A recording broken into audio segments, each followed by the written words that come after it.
अस्सलाम वालेकुम। मैं आपको ऐसे बिजनेसेस के बारे में बताने लगा हूं जो हमेशा चलने वाले हैं, आगे आने वाला फ्यूचर उनका है। अगर आप ऐसे बिजनेसेस के अंदर इन्वेस्ट करते हैं तो आप बहुत ज्यादा तरक्की करेंगे।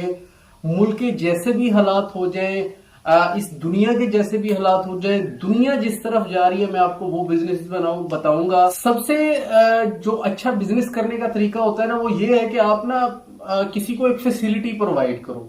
फैसिलिटी का मतलब ये है कि किसी के काम को आसान कर दो, जिससे किसी को तो बेनिफिट मिल रहा है। जब किसी को बेनिफिट मिल रहा है तो उसके इवज वो आपको कोई ना कोई चार्जेस देने के अंदर ना गुरेज नहीं करते, वो खुशी से आपको उसका हिस्सा, आपकी अदायगी जो है वो आपको दे देते हैं। और वही छोटी छोटी जो परसेंटेज है वो आपको बहुत ज्यादा बिजनेस को ग्रोथ करा देती है। इसी तरह का बिजनेस होता है लॉजिस्टिक ट्रांसपोर्टेशन का।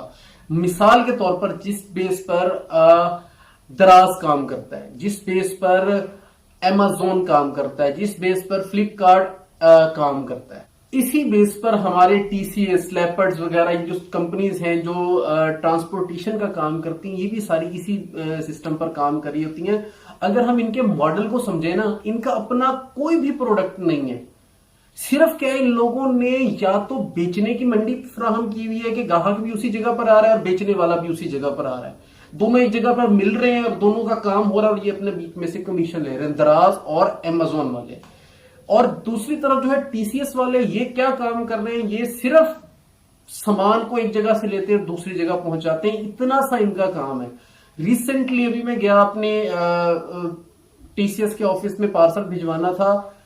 जो एक ह्यूमन का किराया है, एक बंदे का, एक पूरी सीट जो बस के अंदर किराया लेती है, मैंने लिया से मियां वाली की मैं बात कर रहा हूं, यहां से किराया चलता है वहां तक का तकरीबन 600-700 रुपया एक सीट का, एक बंदे का, नॉर्मल बस का। और उन्होंने मेरे से 2 किलो, जो 2 किलो का पार्सल है उसके पैसे उन्होंने मेरे से लिए 570 रुपए, टीसीएस वालों ने।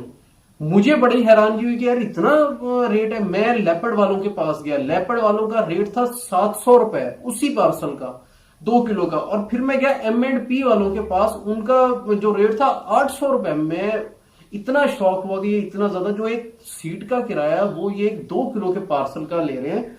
आम सी बात है, फर्ज करें इनके मियां वाली का 20 किलो का पार्सल हो जाते हैं इकट्ठे। ये इन्होंने जितने पैसे लिए, ये तो किसी एक जो एपीवीआं जो बसें वगैरह जा रही थी उधर एक बॉक्स भी बना के अगर अपना भिजवा दें, उन्होंने 500-1000 रुपए इनसे लेना और उनका बॉक्स ले जाना है। बाकी जो है सारा काम इनकी आगे डिलीवरी का है। डिलीवरी बॉय डेली के अंदर 20 किलो 40 किलो का सामान एवं जो है 500-700 रुपए दिहाड़ी के ऊपर वो डिलीवर कर देते हैं। बाकी का सारा इनको मार्जिन बच रहा होता है।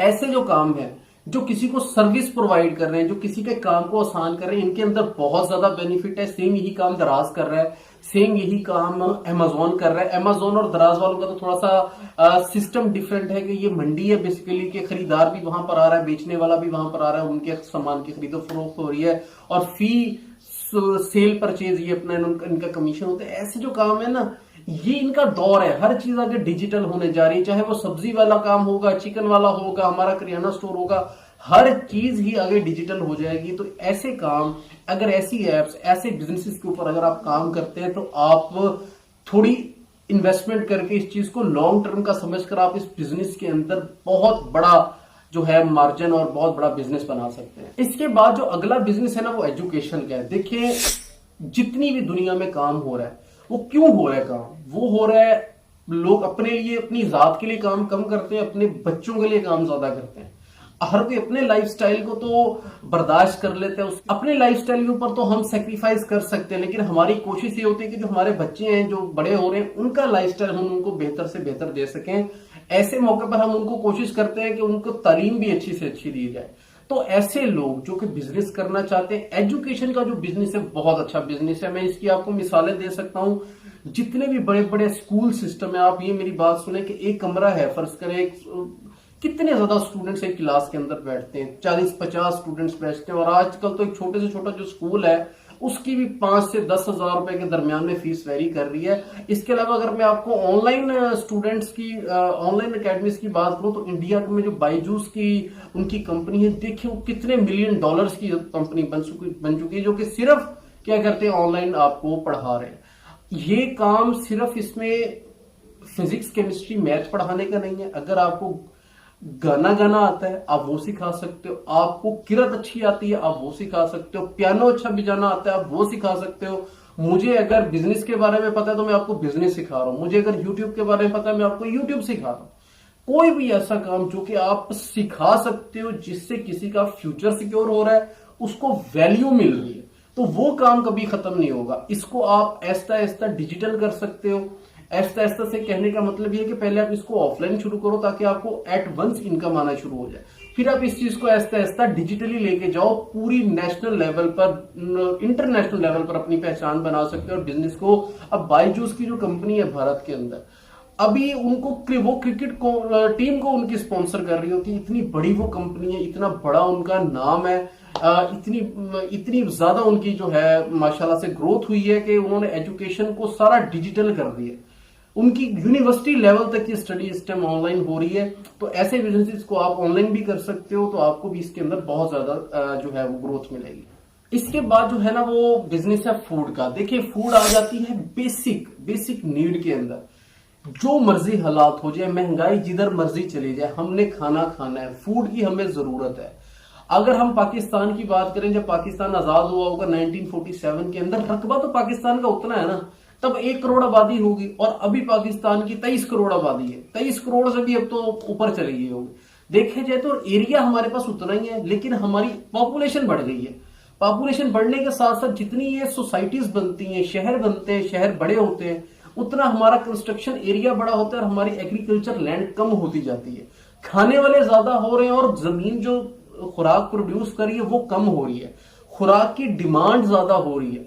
प्लस ये जो हमारा एग्रीकल्चर है हमारे पाकिस्तान में, चूंकि अभी तक ऑर्गेनिक जो को लोग समझते नहीं है, इसके ऊपर हमें बीमारियां ज्यादा क्यों आती हैं? क्योंकि हम फर्टिलाइजर ज्यादा इस्तेमाल करते हैं, हमारी उम्रें कम हो रही हैं।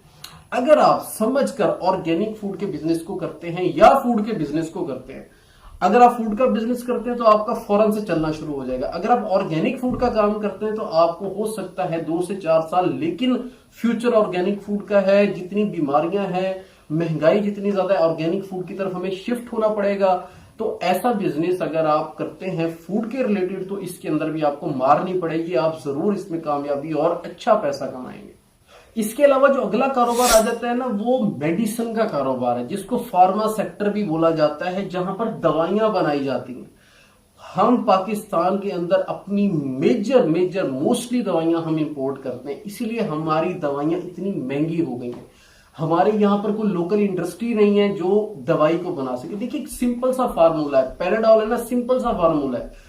अगर आप बीपी का टैबलेट खा रहे हो ना, फार्मूले उसके सेम है, लेकिन कंपनियां क्या करती है, जिस कंपनी का जितना ज्यादा नाम है वो एक ही मैन्युफैक्चरर से बनवाती हैं, एक ही वेंडर से लेती हैं, और उनके ऊपर अपने अपने लेबल लगाकर अपने अखराजात के मुताबिक उसकी मुख्तलिफ कीमत रखकर उनको मार्केट के अंदर दे देती हैं।